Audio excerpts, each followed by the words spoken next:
আসসালামু আলাইকুম। সবাই ভালো আছেন নিশ্চয়ই। আজকে মনটা বেশি ভালো না, কারণ আমার আত্মীয়র একটা কথা খুব মনে লেগেছে। আমি জানি না আত্মীয় স্বজন কেন বা কীভাবে এরকম কথাবার্তা বলে বা এরকম চিন্তা ভাবনা রাখে।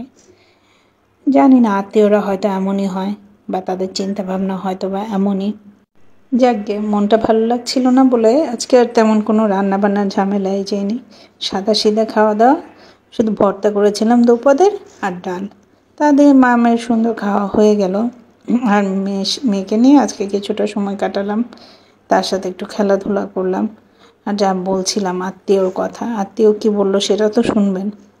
সে গল্পে গল্পে আত্মীয় বলছিল যে আমি আমার ছেলে মেয়েদেরকে বলি প্রয়োজন ছাড়া একটা অতিরিক্ত জিনিস কিনবে না। এগুলো হয়তো এখন ভাল লাগতেছে, কিন্তু কিছুদিন পরে আর ভাল লাগবে না। এগুলো তখন বার্ডেন মনে হবে, খুব বেশি বেশি মনে হবে। পরে দেখবা যে এগুলো সব অতিরিক্ত ফেলনা জিনিসে পরিণত হবে। এই জন্য এখন তোমার ভাল লাগলেও করবে না। কিন্তু আমি হঠাৎ করে ভাবলাম যে এটা আবার কেমন কথা হলো, ভালো লাগলে করবে না। কারণ আমার একটা কথা মনে পড়ে গেল, তখন আমার যখন বিয়ে হলো, বিয়ের পর আমি বেশ কিছু কালারফুল প্লাস্টিকের বাটি কিনেছিলাম। ওগুলো সস্তাও ছিল, ফ্যান্সি ছিল, দেখতে ভালো লাগতো আর কাজেও লাগতো ঘরে বিভিন্ন কাজে। কিন্তু এখন একটা সময় আসলো, এখন আর প্লাস্টিকের জিনিস একদমই ভালো লাগে না। হয় সিরামিক, মাটি বা কাচের বা কোনো ফ্যান্সি স্টাইলের, ওগুলো ভালো লাগে। আবার পরবর্তীতে হয়তো বা এগুলোও ভালো লাগবে না, তখন মনে হবে যে গাছের পাতাই খাই, গাছের পাতার প্লেট, থাল বাটি ওগুলো দেখায়। আসলে ভবিষ্যতে কি হবে আমরা কেউই জানি না, ভবিষ্যৎ আমাদের হাতে নেই। ওই যে কুংফু পান্ডার একটা ডায়লগ আছে না, the past is history, the future is mystery, and this moment is a gift. ঠিক এভাবেই এই বর্তমান মুহূর্তটা আমাদের হাতে আছে। এই মুহূর্তটাকে আমরা ভবিষ্যতের ভাবনা ভেবে বা অতীতের ভাবনা ভেবে নষ্ট করে ফেলা উচিত না। ভবিষ্যতে কি হবে না কি হচ্ছে এটা তো আমি বা আপনি কেউই জানি না, তাই না? তাই ভবিষ্যতে করব ভেবে জমিয়ে রাখাটা আসলেই বোকামি। ভবিষ্যতে আপনি কতটা করতে পারবেন বা কি পারবেন না সেটা আপনি নিজেও জানেন না।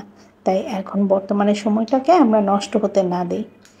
বরের সাথে যখন যতই ঝগড়া বা মনোমালিন্য রাগারাগি হোক, বাইরে যাওয়ার আগে বা বিদায় নেওয়ার আগে লম্বা একটা নিঃশ্বাস নিয়ে স্বাভাবিক গলায় দুটো ভালো কথা বলে বিদায় নিই। এই বর্তমানটুকুই সম্বল।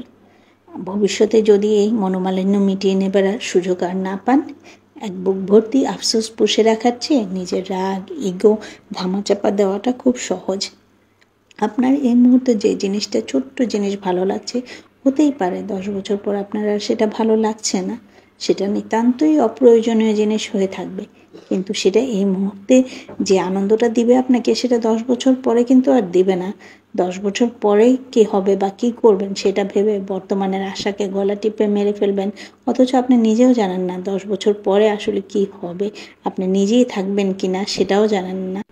পরে যাবেন ভেবে হয়তো ট্যুরেই যাচ্ছেন না, কিন্তু আপনি কি জানেন সে পর পর্যন্ত আপনি থাকবেন কি না? এখন আপনার বয়স আছে, হার্ডওয়ার্ক করতে পারবেন, টাকা ইনকাম করতে পারবেন, তাই বরং ট্যুরটাই দিয়ে আসুন। এসে প্রচুর হার্ডওয়ার্ক করুন এবং পুষিয়ে নেন। এই টুকরো টুকরো কথাগুলো বলার একটাই সারমর্ম, সময়ের কাজ সময়ে করে ফেলতে হয়, না হলে বুক ভরা আফসোস থেকে যাবে। ভবিষ্যতে কি হবে তা ভেবে বর্তমানের সময়টাকে গলা টিপে মেরে ফেলছেন। এটুকু সময় না হয় আনন্দে বাঁচেন, তবেই না আনন্দময় ভবিষ্যতের জন্য কাজ করার এনার্জি পাবেন। সময়ের আগেই যদি নিজের মনকে তিলে তিলে মেরে ফেলেন, ভবিষ্যতে তাহলে এত কিছু নিয়ে বাঁচবেন কিভাবে? চিন্তা ঝেড়ে ফেলুন, ওই ছোট্ট জিনিসটা কিনেই ফেলুন, ট্যুরটা না হয় দিয়েই আসুন। রাগ ইগো সাইডে রেখে ভালোবাসার মানুষটাকে বলেই ফেলুন ভালোবাসি। কে জানে কাল হো না হো। আজকে আপনাদের সাথে অনেকগুলো কথা বলে ফেললাম।